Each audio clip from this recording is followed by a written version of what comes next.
Hey everyone, Jim Coventry from RotoWire here with the Tuesday must start fantasy football players. Obviously, some of these players are no-brainer starts. Maybe for DFS, you're going to have consideration about them depending on your size of league. A lot of these players are players you might commonly start, but today I think we're going to have a few that people will question. But again, what I'm saying, these are players that are trending up really then.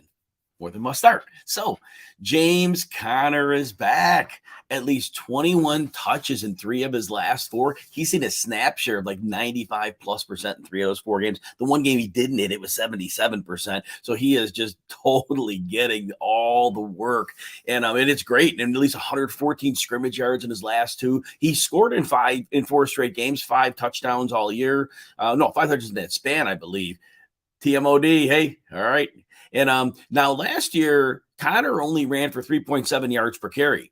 And that Arizona offensive line was bad. And this year, he's up to 4.1. Now, I know my RotoWire teammate Mario Puig always talks about how many, end zone carries you have. Even from the 1 is going to lower your yards per carry. He had 18 carries inside the 5 last year, only 7 this year. So based on carries, it's about roughly even. So I think the extra 0.4 of a carry is an upgrade. And we've seen now early in the season, Conner didn't look right. I don't know what it was. Did not look himself. But in the last few games, for the most part, he's not quite the runner he was last year.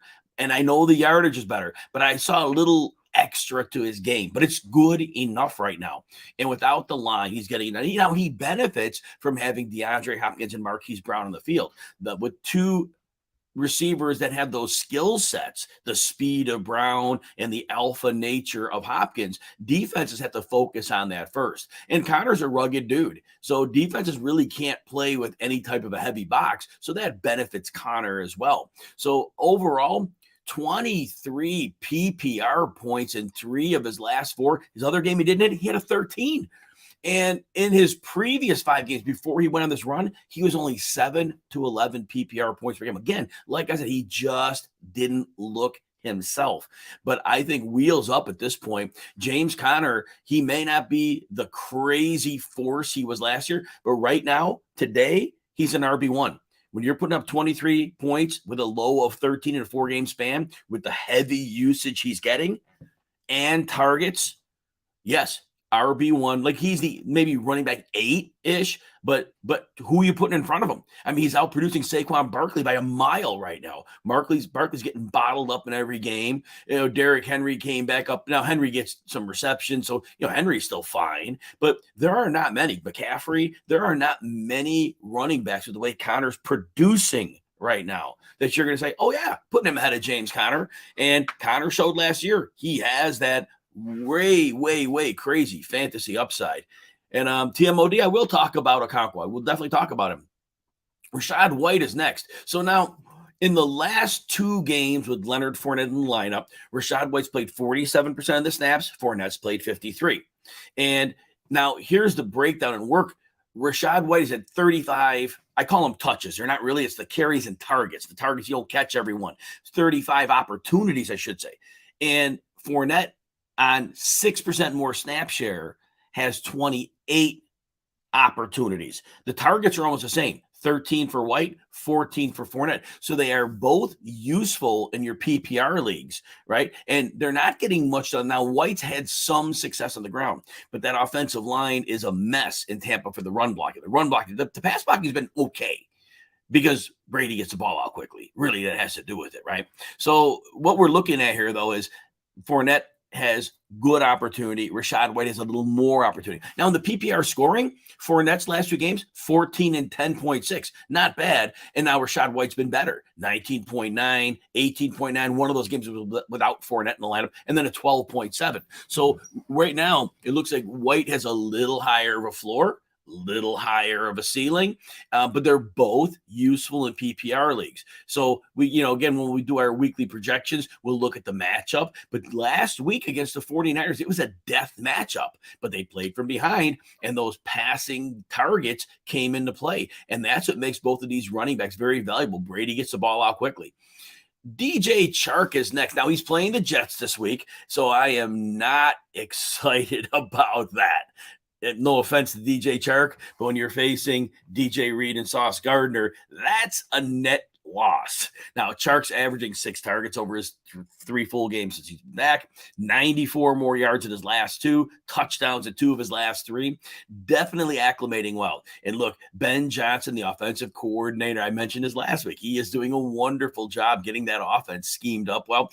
And Jared Goff, especially when they're facing zone, they've really drawn it up where he is in a good spot right now. And so, yes, DJ Chark, now this week again, fantasy playoffs, be very nervous about starting him because this is the week where you're like, yeah, maybe not so much. You're going to hope he gets a long play, but I wouldn't bank on it. Look, I'm not going to project Chark for more than 35, 40 yards this week. That might be the high end of things.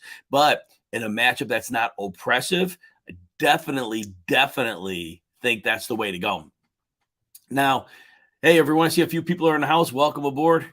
All right, so Chigoziem Okonkwo. Now, this is funny. And so I was talking to another of my RotoWire teammates, Alan Soslowski, and he said, you know who was on Okonkwo last week? Everyone. But I could prove you that's not true. I'm in the 2 Kings Classic leagues, where it's most of the industry leaders, a bunch of the guys that are in there, like 14 of us, guys and gals. And it's 14 teams, 3 flexes, and 4 IR spots. So there's no waiver wire in this league ever. Okonkwo was on my teams. He started in my lineups. And so of these league industry experts, analysts, some of the best in the business, none of them grabbed Okonkwo before I did, which means some people were legitimately on him. Some people had the mindset to start him. I started him with confidence this week. And so, yes, maybe everybody did call him, but how many actually had him in a lineup? And that would be the biggest question. So if you did, you're on the right path. If somebody beat you to him, that's fine, but somebody was on it sooner. So I think those people that are saying like everybody was on him, yeah, we'll see. Put your money where your mouth is, right? And if you're in your lineup, your money was where your mouth is. Anyway, let's talk about Chigoziem Okonkwo. 5 to 6 targets in 3 straight games. His yardage, 35, 68, 45, caught a TD and a 2-point conversion last week. He has caught 13 of 16 targets. In the last 5 games, he's been between 31 and 68 yards. So here's what we need to do. Oh, TMOD, you start him over Kittle. Very, very nice. Very nice. That's hard to do. Hard to sit George Kittle because you never know, but that was a great call. So anyway, here's the thing. Okonkwo is like your receiving tight end. He's not the guy you want in line. He's that big-bodied receiver. And we've talked for weeks on these shows about, since that Packers game and maybe a week earlier, Tennessee is seeing overloaded boxes to try and stop Derrick Henry. And that is giving a lot of single looks to the receiving options. Ryan Tannehill is at his best when he has a big-bodied receiver and he has that little catch radius going for him, and he gets those balls on the in-breakers. That is where he is best. So, yes, it's going to be, we're going to get Treylon Burks back. He fits that. But Chigoziem Okonkwo does too. And we saw a lot of wasted targets in Nick Westbrook-Akine. Not his fault, but Tannehill's not making those throws. He was throwing downfield and they just weren't connecting. And that's just Tannehill, right? But I do think the way this offense is running, because we know Hooper has been involved as well. Again, middle of the field, bigger target. Well, I think that Okonkwo keeps a roll, and I think Treylon Burks gets a big upgrade either on in-breakers from lining up outside or motioning him in the slot. And I think Hooper's the loser here, but I think those two guys are both going to eat the rest of the way. Now, is Chigoziem Okonkwo going to have a bad game or two? There's only 3 weeks left to fantasy playoffs. He'll probably have one game there. It's not very good. It's good. It's a tight end position, right? And they could just be out. Now they're playing the Chargers this week. So they play the Chargers. If Derrick Henry goes off, I don't know if the Chargers can stack the box enough to stop him. But if they do, they'll fare very well for Okonkwo for sure. But if Henry gets going, then it's going to be at the loss of the receivers, because if they can run all day, they will. That's going to be the big question in that game. The Chargers will try. I just don't know if they can stop them there. So they're batting against the run to start, and they're decimated. David Njoku. So look, he dealt with an ankle injury. He dealt with a knee injury. And he's back to health, it looks like, last week with Deshaun Watson. Catches 7 of 9 targets, 59 yards and a touchdown. Now, remember, before the injury, He was between 14 and 24 points in 4 of his 5 games. He had an 8.8, a 13.9, an 18.7. So he's been productive, and he had big games too. So him to come back with last week, that was huge because that's the same player we saw earlier this season. So very important to understand David Njoku is a fundamental part of that offense. And, they try to use the run to set up the pass. They use some play action, but Njoku has been weaponized, and he has a really good fit in that system. So you're treating him, I think, because other than the injuries, he has been consistently strong all year. So he is in that tight end 6 to 8 equation because there aren't many above him, right? And he is somebody he has shown all year. This has been his year, other than when he's hurt. So you go with that. You definitely go with that. Zay Jones is next. 33 targets over his last 3 games. He had 2 big games, and of course, he had a 2 for 16 mix in there. You're going to get that, right? Zay Jones is taking advantage of a great situation we talked about last week. There are points I like Christian Kirk, but then there are points where I like, well, Lawrence is going to have advantages with his other receivers against that Tennessee secondary. So I thought there was a world where there are other players who could eat, and Evan Ingram and Zay Jones were the 2 who ate, and Kirk took a little bit of a back seat there. But now, so in the last 4 games, we have the PPR points for Zay Jones. He had a 21-7, a 25-5, a 14-8, and a 3.6. And, so we had the one downside game. We had the one middling game and 2 big ones. And he also had a 24-point game back in week 3. But he's not a consistent player. And, you're looking at the matchups, right? And as we look at the matchups, last week was a favorable matchup. It was a game, that we saw. There was a good path to production. There will be games where we'll look at the matchup and say maybe not so much. Hint, Dallas this week, probably not a good matchup for him. Because Zay Jones is not going to be a talent advantage over a number of corners. And when he's at a big disadvantage, his odds of having a good game shrink. And this week, that's going to be a problem for him. So I won't project Zay Jones high this week. And I have in a lot of leagues. There's a week I would probably sit him if I was able to. But otherwise, again, he's just matchup dependent. But again, volume. And they get him the ball. He's going to catch some, and he's going to put up some PPR points. Juju Smith-Schuster is the last player I want to talk about today before we get to some questions. So he had 11 targets last week. Now, when we go back over his stat line for the season, we see, oh, man, he had a real stretch of bad games. Don't forget, he had a concussion in one game, played about 20 snaps, so his numbers were 30-ish yards. And then the game he came back, he was limited snaps, had 30 yards, and he had another 30-yard game in there. But what we saw this past week, when we saw, hey, Ronnie, all right. Yep, good. Thanks. I'll talk to everybody in a minute too. So with Juju, around that concussion, but right before that, he was starting to settle in. He was seeing like 8 targets almost every game. He had that 3-week stretch where he had 22 PPR points, 25, 18. That was starting in week 7. It was really looking good. Concussion set him off. But last week comes back. Now he has another one of those games with those targets, with that production. So he started out slow. His PPR points in the first 5 games, he had a 4, a 9, a 6, and then a couple 13.9s. So he is fit in well to the offense. So what I'm going to say here is the way the Chiefs have their offense set up, there is no one player who the defense has got to go and say, all right, we got to take him out of the game. And so that's the first situation we have, right?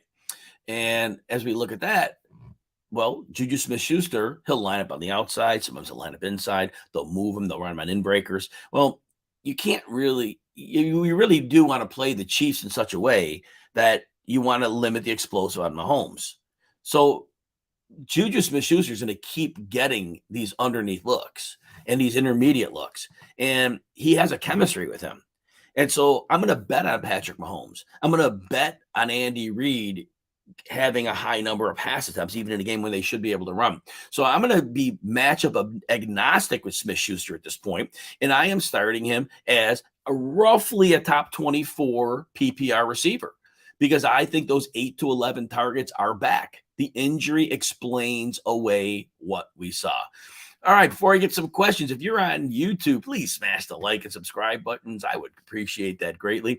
And if you want a couple days free behind the RotoWire paywall without a credit card, no shenanigans here, just an email address, you go to rotowire.com/try. Of course, remember, you can always find me in a lot of places. I'll be putting threads on my Twitter page at Jim Coventry NFL. Please give me a follow. I would appreciate that greatly.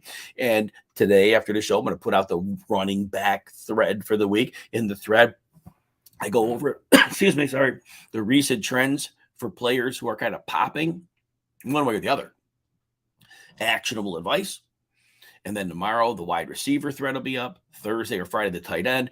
We do prop betting advice thread where I go over trends. You decide if you're going to bet them or not. I lay out all the evidence, but you decide if it's you want to agree with it or not. A lot of times game script hits and they don't always work, but usually I'll give you the ones that have the best research laid out behind them. So that said, see what questions we have here today. Appreciate everybody's here. TMOD, glad you're here. And would I trust Okonkwo? And I think I mentioned that one in the show, so I think we're good there. Probably covered that reasonably well. So I'm having questions about week 15 already. Now, as a fantasy analyst, a lot of my job Monday and Tuesday is looking back at the prior week. Wednesday is when I take my look forward. Now, I already have my charts preliminarily set up. I was a little bit ahead. So I will look at the matchup and see what I can probably answer on the spot for you. Matt wants to know about Rachaad White or Zonovan Knight in PPR. So Buccaneers are playing the Bengals. So first of all, the run game, which that's not his big deal. The run game is not going to get going here. DJ Reader, since he's healthy and he's back, he is a rock against the run. He may be one of the best interior linemen in the league right now in terms of defending the run. So they're not, Tampa Bay can't run as it is, but they can run against weaker teams. They're not running on them. So now it's a matter of if he's going to get targets in the passing game.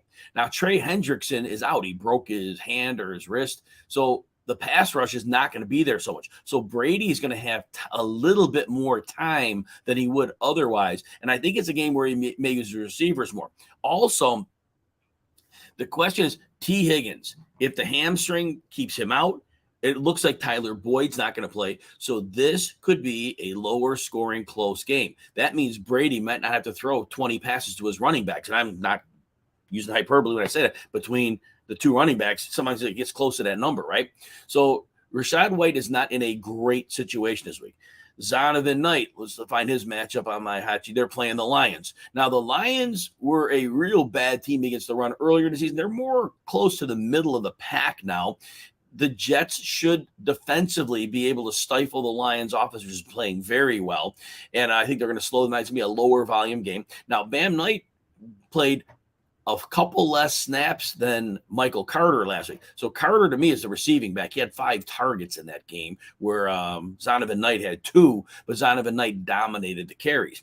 Well, I think this is a game where they're going to be able to run on the Lions a bit, and I think they're going to stay committed to the run. I think Knight has a higher floor in this game.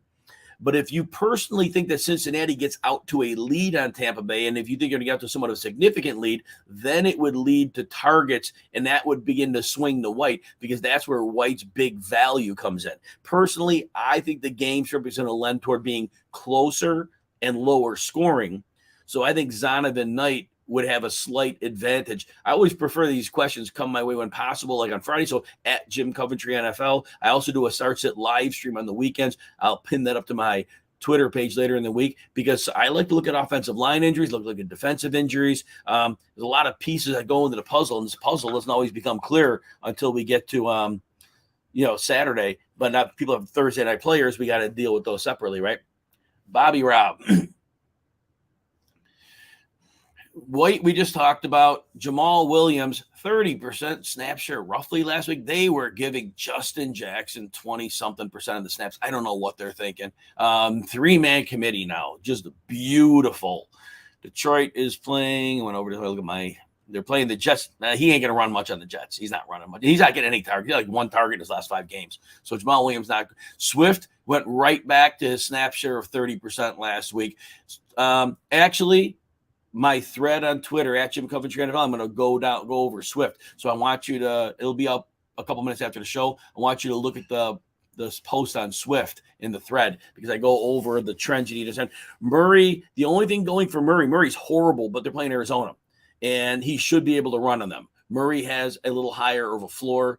Jacobs, look, no matter, I don't even care who Jacobs is playing at this point. It's not a good matchup. They're playing New England. New England's going to do two things. They're going to load the box to stop Jacobs, and they're going to bracket Adams. You still think Jacobs going to get it done. James Conner got it done. Now, that was because the defensive game plan was to stop Brown and Hopkins. So it's a little different here. But Jacobs right now, he's playing at a really elite level. ETN has not played well. The matchup against Dallas is good, but he's had good matchups and hasn't done much. Pacheco is going to get himself some yardage for sure. And the matchup against Houston's been better against the run, but they certainly can't commit anybody's extra to the run against Kansas City. So actually, of this group right now off the cuff, Jacobs 1, Pacheco 2. I'm gonna probably say Rachaad White 3, Murray 4, just because he's terrible. Swift 5, ETN 6, and this week's gonna be Jamal Williams 7 against the Jets.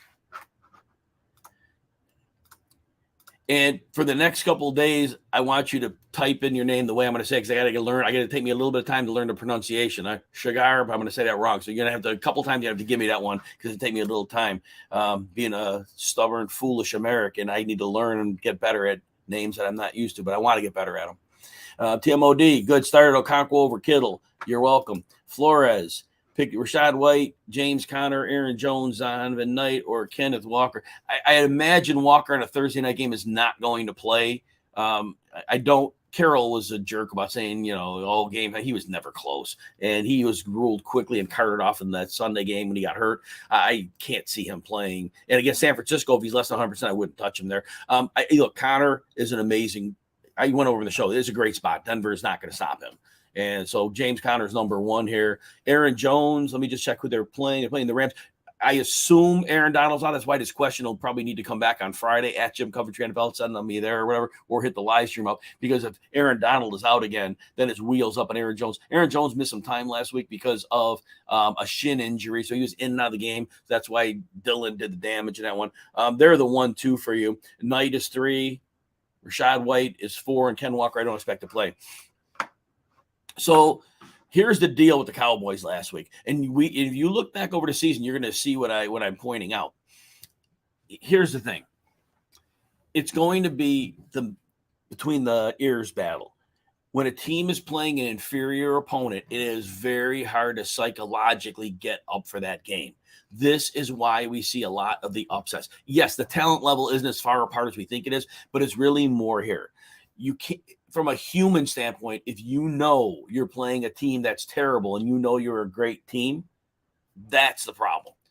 And then sometimes if you get out to a good start, the switch goes off. It's very hard to turn the switch back on. NBA, I learned that like when I was young, you'd see these teams that they have a big lead and then they let the other team back. It's this human nature thing. So that the Cowboys are fine. The Cowboys are fine. They have to play a team that they respect. And then they'll come in and play hard. They didn't play hard. That was their problem. They were never ready. Whereas Houston's got everything to prove every week. We knocked this guy out. They got nothing. They're playing on house money every week. They were all out there. So they're going to be just fine. Ronnie, thank you for being here. You're very welcome.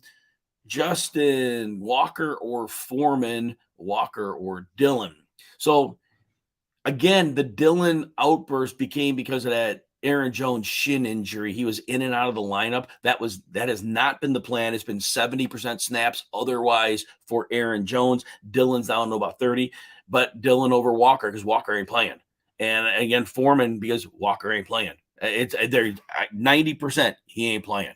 If something happens Wednesday or Thursday where it breaks that he is, hit me up at Jim Coventry NFL and we'll go further, or I'll do a show tomorrow too, so you can hit me up there. But I don't think that's happening. Joshua, Freiermuth or Okonkwo. So Tennessee, they're playing the Chargers. See, here's the deal. I mentioned this earlier. If they're able to run the ball very, very heavily, they might not need to throw much. Freiermuth, they're the quarterback, right? Who's even going to play? Is Pickett going to play? I think Freiermuth's done well with both quarterbacks. I think he does a little better with Pickett in there. But let me see who they're playing. Pittsburgh playing Carolina. Well, you can attack Carolina right now. I would say Freiermuth has a better floor. I don't think there's a lot of ceiling, though.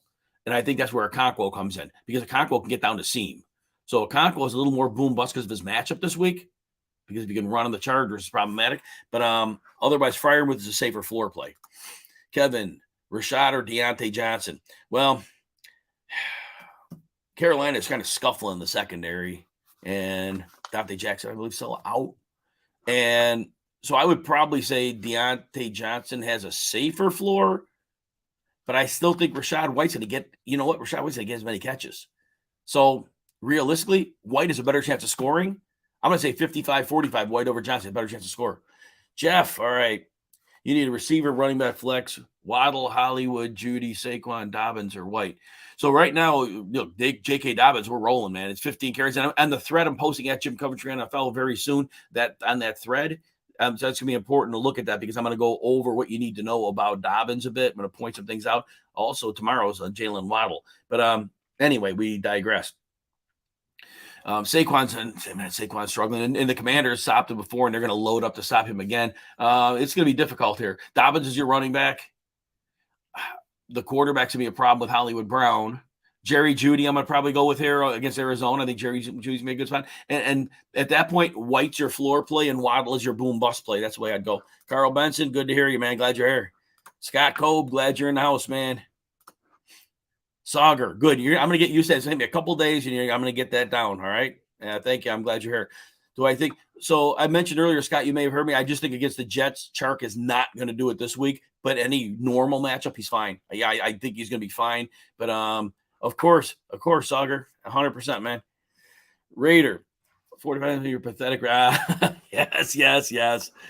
Scott, all right, yep. Okonkwo, yep. And Juwan or Okonkwo. So, Juwan Johnson before the injury was doing really, really well. I want to see an injury report on him first, Raider Trader. He missed the last game. I really need to see this. The matchup is great. And Atlanta's been sneaky good against the run, so that's good. And Justin, yeah, so if Walker plays, they're playing the 49ers, man. And Carolina, though, Foreman has a bad matchup against the Steelers. Dylan against the Rams. Again, if Aaron Donald's out, but you got to make a decision on Thursday for this one.